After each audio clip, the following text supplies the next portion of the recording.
Biografía de Albert Einstein. Biografía 33x60. Grandes sistemas estelares. Empezaba una noticia de la agencia Associated Press, que se alejan de la Tierra a 12.000 kilómetros por segundo, plantean un problema al Dr. Albert Einstein. 926. Sin embargo, celebraría la noticia. La gente del observatorio Monte Wilson es excepcional, le escribiría a Beso. Recientemente han descubierto que las nebulosas espirales se distribuyen más o menos uniformemente en el espacio, y que exhiben un fuerte efecto Doppler, proporcional a sus distancias, que puede deducirse fácilmente a partir de la teoría de la relatividad general sin el término cosmológico. En otras palabras, la constante cosmológica, que Einstein había inventado a regañadientes para explicar un universo estático, al parecer ya no era necesaria, puesto que de hecho el universo se expandía. Y la situación es verdaderamente emocionante, le diría exultante a Beso. 927. Obviamente habría sido aún más emocionante que Einstein hubiera confiado en sus ecuaciones originales, y simplemente hubiera anunciado que su teoría de la relatividad general predecía que el universo se expandía. De haber hecho tal cosa, la confirmación de dicha expansión por parte de Hubble más de una década después habría tenido tanto impacto como cuando Eddington confirmó su predicción respecto al modo en que la gravedad del Sol curvaría a Einstein, su vida y su universo. www.librosmaravillosos.com. Walter Isaacson 470. Preparado por Patricio Barros. Los rayos de luz. Puede que el Big Bang, o gran explosión, se hubiera denominado entonces Einstein Bang, o explosión de Einstein, y habría pasado a la historia, además de a la imaginación popular, como uno de los descubrimientos teóricos más fascinantes de la física moderna. 928. Pero la realidad fue que Einstein solo tuvo el placer de renunciar a la constante cosmológica, que nunca le había gustado. 929. En una nueva edición de su libro de divulgación sobre la relatividad, publicada en 1931, añadió un apéndice en el que explicaba por qué el término que anteriormente había metido con calzador en sus ecuaciones de campo afortunadamente ya no era necesario. 930. Cuando discutía los problemas cosmológicos con Einstein, recordaría posteriormente George Gamow, él recalcaba que la introducción de la constante cosmológica había sido el mayor error que había cometido en su vida. 931. Lo cierto es que incluso los errores de Einstein resultaban más fascinantes y complejos que los aciertos de otros científicos menores. Ahora resultaba complicado limitarse simplemente a eliminar el término de las ecuaciones de campo. Por desgracia, afirma el premio Nobel Steven Weinberg, no era tan sencillo como quitar simplemente la constante cosmológica, puesto que todo lo que contribuye a la densidad energética del vacío actúa precisamente como una constante cosmológica. 932. Resultó, pues, que la constante cosmológica no solo era difícil de eliminar sino que aún hoy sigue siendo necesaria para los cosmólogos, que la utilizan para explicar la expansión acelerada del universo. 933. La misteriosa energía oscura que parece causar esta expansión se comporta exactamente como si fuera una manifestación de la constante de Einstein. Como resultado, 2 o 3 veces al año se producen nuevas observaciones que generan noticias caracterizadas por tener titulares como este, de noviembre de 2005. El genio de Albert Einstein, que añadió una constante cosmológica a su ecuación de la expansión del universo, pero que luego la retiró, puede verse reivindicado por nuevas investigaciones.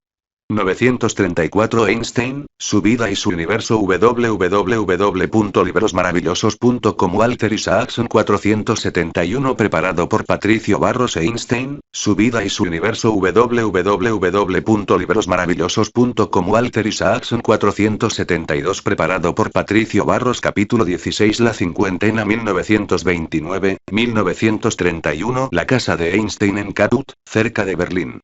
Contenido.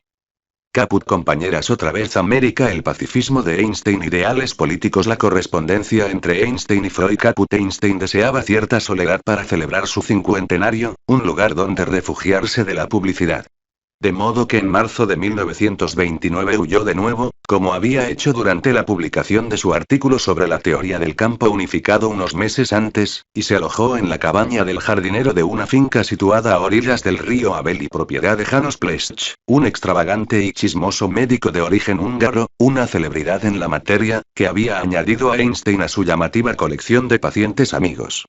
Einstein, su vida y su universo www.librosmaravillosos.com Walter Isaacson 473 preparado por Patricio Barros Durante días Einstein vivió solo, cocinándose sus propias comidas, mientras periodistas y admiradores oficiales le buscaban. Su paradero se convirtió en materia de especulación en los periódicos. Solo su familia y su ayudante sabían dónde estaba, y se negaban a decírselo incluso a sus amigos íntimos. El día de su cumpleaños, a primera hora de la mañana, Einstein salió de su escondite, que no tenía teléfono, para dirigirse a una casa vecina a fin de llamar a Elsa. Ella empezó a felicitarle por traspasar la frontera del medio siglo, pero él la interrumpió. «Tanta lata por un cumpleaños», le dijo riendo. En realidad era una llamada por un asunto relacionado con la física, no meramente personal. Le dijo que había cometido un pequeño error en algunos cálculos que le había entregado a su ayudante, Walter Mayer, y quería que ella tomara nota de las correcciones y se las pasara. Elsa y sus hijas salieron aquella tarde para disfrutar de una pequeña celebración privada. Al llegar, se sintió consternada al encontrar a Einstein ataviado con su traje más viejo, que ella le había escondido. «¿Cómo te las has arreglado para encontrarlo?», le preguntó. «Ah. Yo lo sé todo sobre esos escondrijos». 935 El New York Times, tan intrépido como siempre, fue el único periódico que logró encontrarle. Un miembro de la familia recordaría posteriormente que el aspecto airado de Einstein había ahuyentado al periodista. Pero no era cierto. El reportero era listo, y Einstein, pese a su fingida furia, se mostró tan complaciente como de costumbre. «Einstein es descubierto escondido en su cumpleaños», sería el titular del periódico.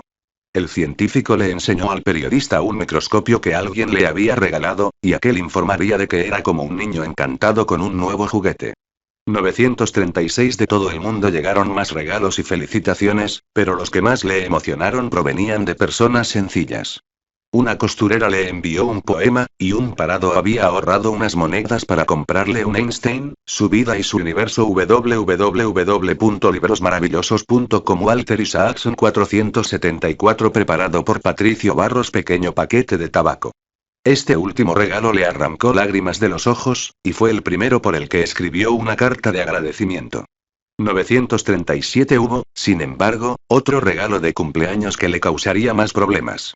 La ciudad de Berlín, a instancias del siempre entrometido Dr. Plesch, decidió honrar a su ciudadano más famoso otorgándole el derecho vitalicio a alojarse en una casa de campo que formaba parte de una gran propiedad que había adquirido el municipio a orillas de un lago. Allí podría refugiarse, navegar en su barco de madera y garabatear sus ecuaciones con tranquilidad. Fue un gesto generoso y cortés.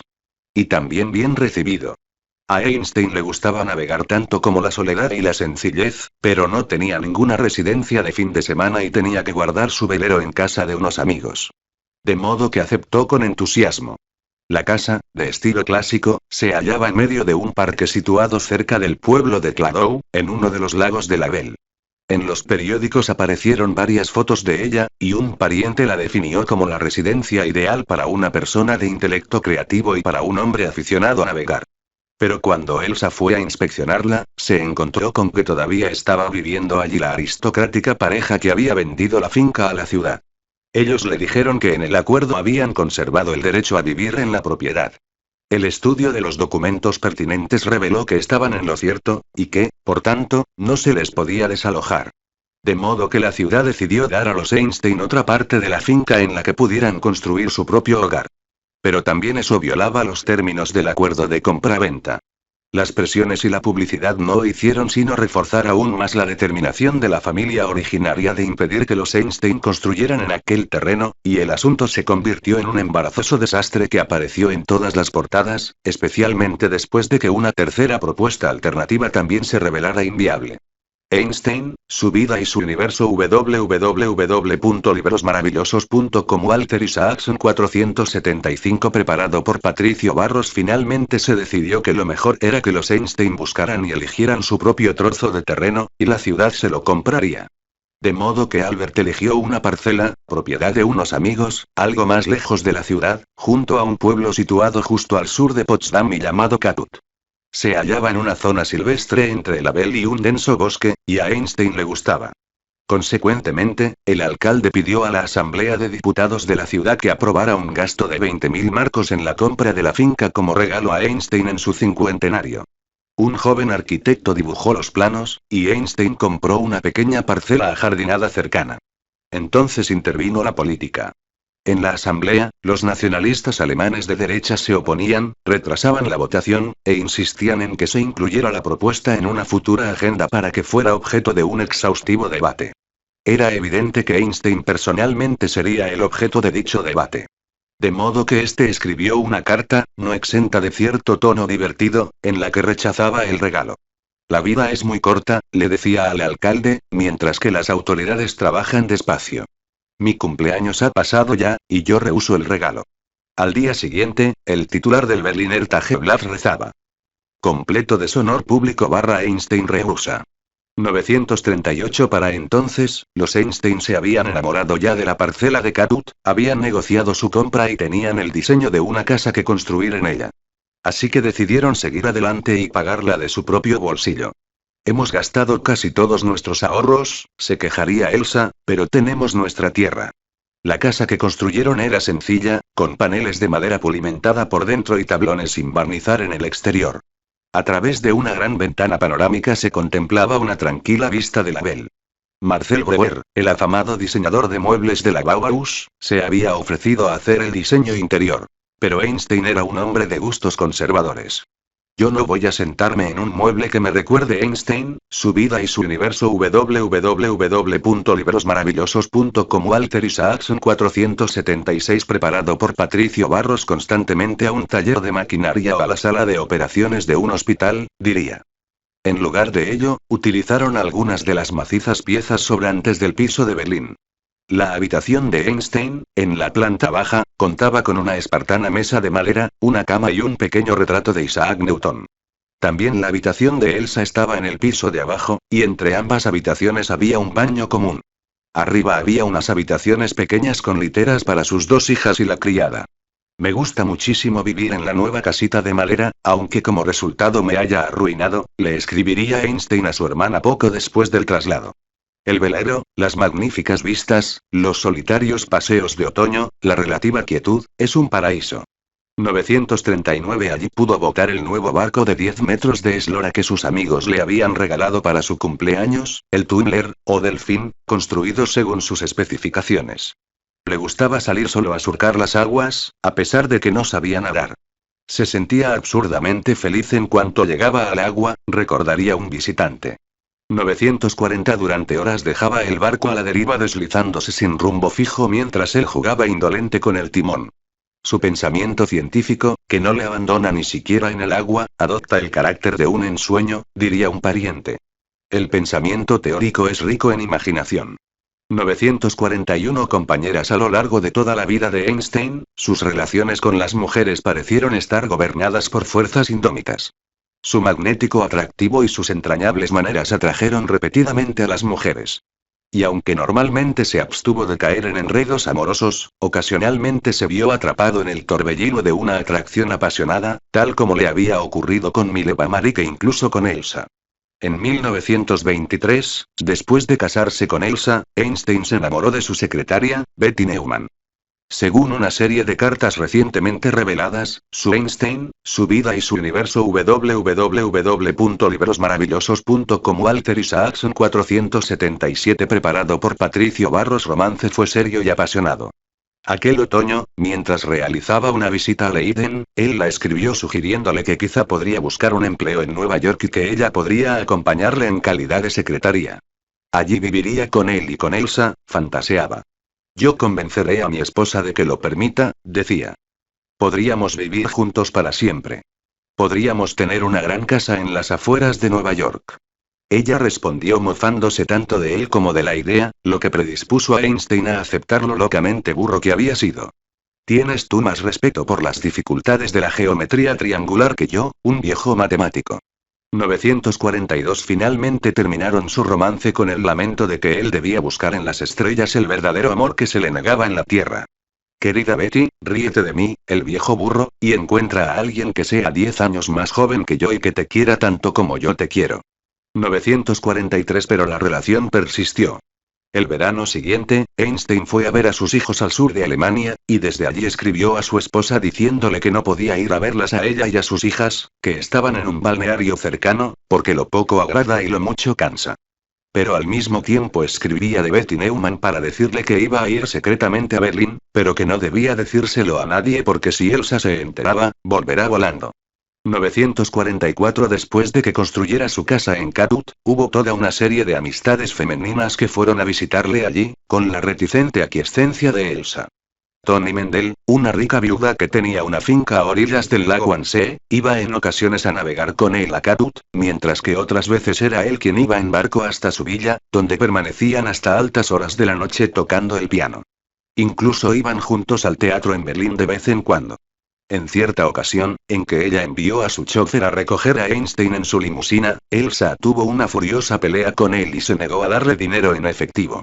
Einstein, su vida y su universo. www.librosmaravillosos.com. Walter Isaacson 478. Preparado por Patricio Barros. Einstein también mantuvo una relación con una mujer de la alta sociedad berlinesa llamada Ethel Michanowski, que le siguió en uno de sus viajes a Oxford, en mayo de 1931, y aparentemente se alojó en un hotel de la localidad. Einstein le escribió un poema de 5 líneas en un carnet de notas de la universidad. De largas ramificaciones y delicadamente engarzada, nada escapará a su mirada, empezaba diciendo.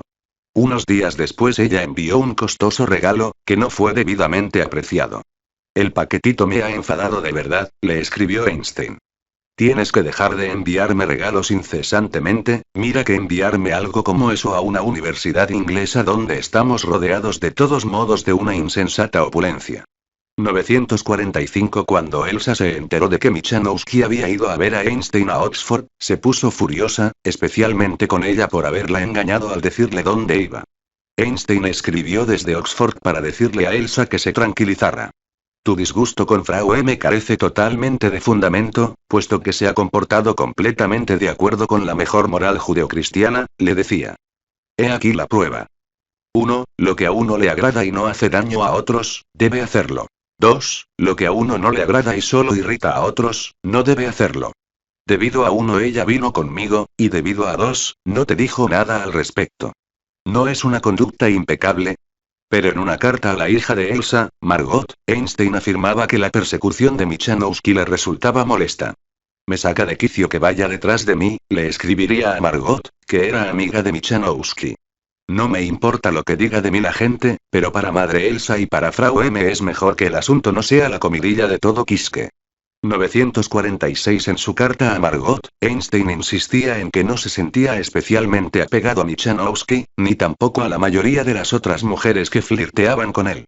De todas las mujeres, solo me siento realmente apegado a Frau L, que es perfectamente inocente y respetable, decía, de manera nada tranquilizadora.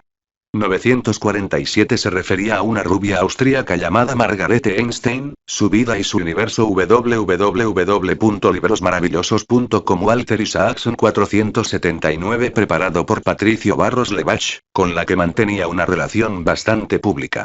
Cuando Levach iba de visita a Caput solía llevar pasteles para Elsa.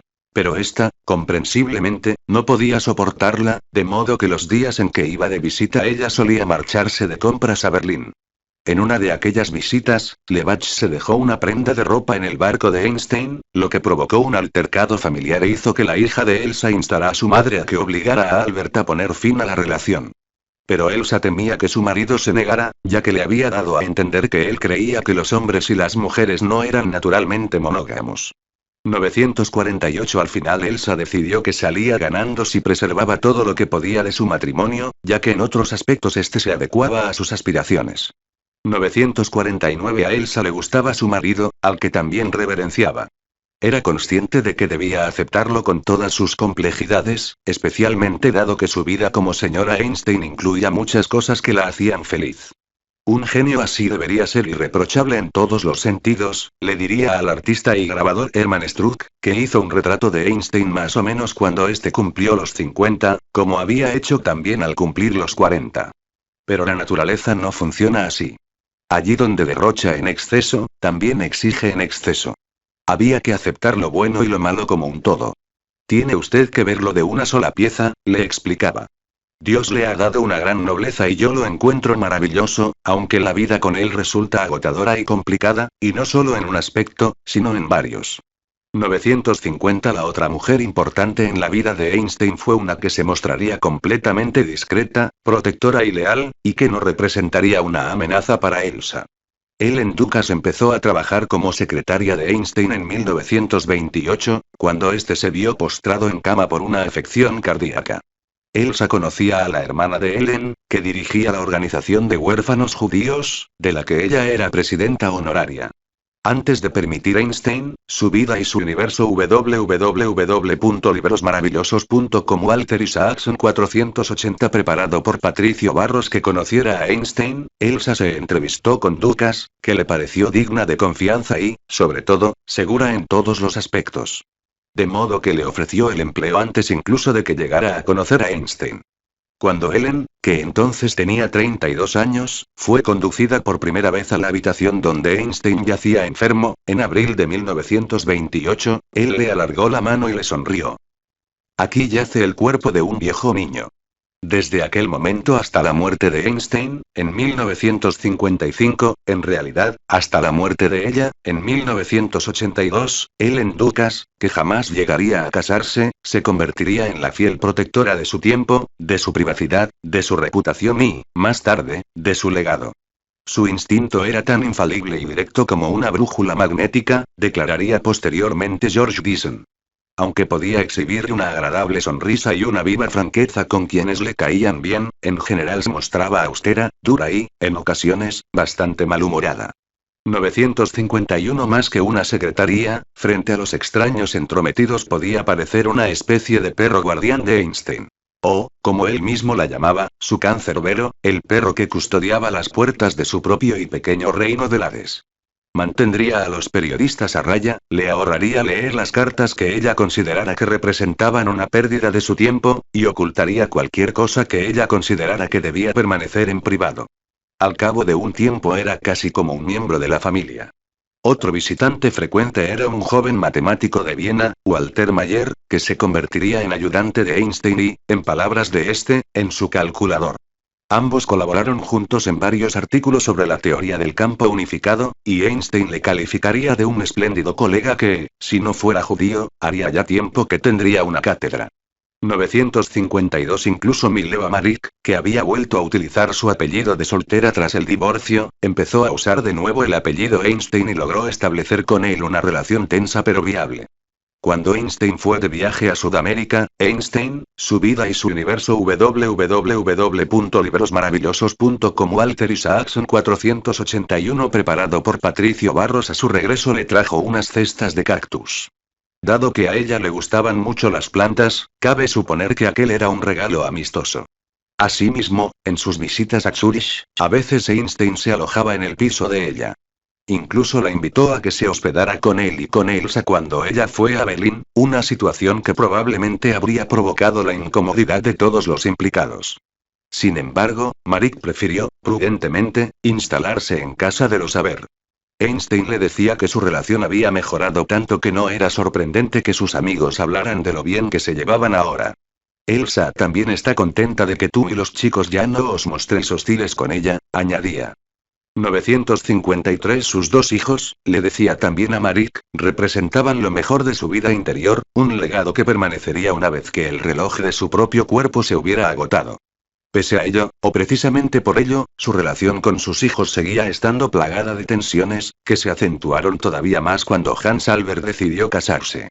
Como si los dioses quisieran ejercer su venganza, la situación fue similar a la que Einstein había planteado a sus propios padres cuando había decidido casarse con Mileva Marik. Hans Albert se había enamorado, mientras estudiaba en el Politécnico de Zúrich, de una mujer 9 años mayor que él llamada Frieda Knecht. Medía menos de 1,5 metros de estatura, y era sencilla y de maneras abruptas, pero muy inteligente. Tanto Marik como Einstein se reunieron por este motivo y coincidieron en que era intrigante, poco atractiva, y probablemente engendraría una descendencia poco apta físicamente. He hecho todo lo posible por convencerle de que casarse con ella sería una locura, le escribiría Einstein a Marik. Pero parece que él es completamente dependiente de ella, de modo que ha sido en vano. 954 Einstein suponía que su hijo se había dejado atrapar debido a que era tímido e inexperto con las mujeres. Ella ha sido la que te ha pillado primero, y ahora crees que es la encarnación de la feminidad, le escribiría Einstein a Einstein, su vida y su universo www.librosmaravillosos.com Walter Isaacson 482 preparado por Patricio Barros Hans Albert. Esa es la conocida manera que tienen las mujeres de aprovecharse de los ingenuos. En consecuencia, sugería que una mujer atractiva pondría remedio a los problemas. Pero Hans Albert era tan terco como lo había sido su padre 25 años antes, y estaba decidido a casarse con Friera. Einstein aceptó que no podía impedirlo, pero instó a su hijo a que le prometiera que no tendría hijos. Y en el caso de que alguna vez tuvieras ganas de dejarla, que tu orgullo no te impida contármelo, le escribía. Al fin y al cabo, ese día sin duda llegará.